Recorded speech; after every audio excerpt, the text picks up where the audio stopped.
with bags of fertilizer, and one person would be on opening the bags, and two people would walk beside the trailer and throw it out by hand, around the roots. Now we do it with a machine that's calibrated so that we get the exact amount per acre that we want. And it just throws it around the root zone. But we also fertilize the leaves, the blossoms throughout the season with sprays. Mm-hmm. And to add on to that, how have the laws affected your use of fertilizer? The laws haven't affected us very much with the fertilizers that we use. One of the biggest headaches as far as laws go are drift laws. So if you're putting on fertilizers or whatever through a sprayer, through a speed sprayer, it throws it with water up into the air, it attaches to the leaves and stuff, but there's always some drift that doesn't stick as it goes by. Mm-hmm. There are laws that make it to where even if you sprayed nothing but water and you're spraying and the water gets on the road, you can be fined. So farmers tend to either pull out trees next to the road, or you have to wait till the conditions are right and that kind of thing. But other than that, offhand, I can't think of many laws that really affect it, because we don't want to over-fertilize. Mm-hmm. One, it's wasteful monetarily, and with farming, you try to control your costs as much as you can anywhere. Mm-hmm. And but we don't want runoff.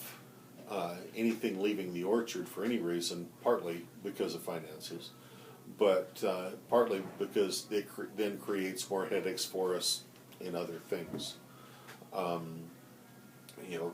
There are a number of orchards around that have wells for either their own, the owners' homes, or wells for the people that work for them. And you don't want to do anything to pollute the well. And so we're trying to do anything we can to make sure that we use what we need, but nothing more. Mm-hmm. And I was told once that the vast majority of the abuse in fertilizers and pesticides is single home owners. That if the lawn isn't green, you go fertilize it again. And some people will fertilize 2, 3, 4 times a month, or 2 or 3, 4 times a summer. Mm-hmm. We tend to fertilize once a year. Mm-hmm. And just at a time when we know that's going to get to the roots are going to take it out. Okay. Sure.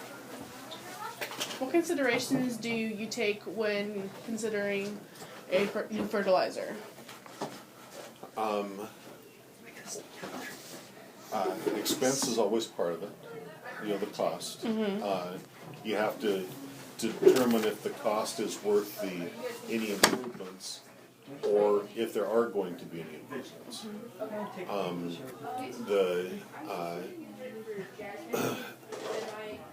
Like I said before, if we use ammonium nitrate that's much cheaper, then what that does, it affects the pH of the soil that you have to fix again to get your apples right. And so just because something is cheaper or whatever doesn't necessarily make it a good choice. Mm-hmm. And so you have to decide if it's going to be effective. And it can't just be effective as far as cost goes. It's got to be effective. It's got to work. Because anything that you put on that doesn't work is just a waste. Mm-hmm. All right, I think that's it. Okay. Thank you for your time. Yeah. Thank you for your time. Yeah.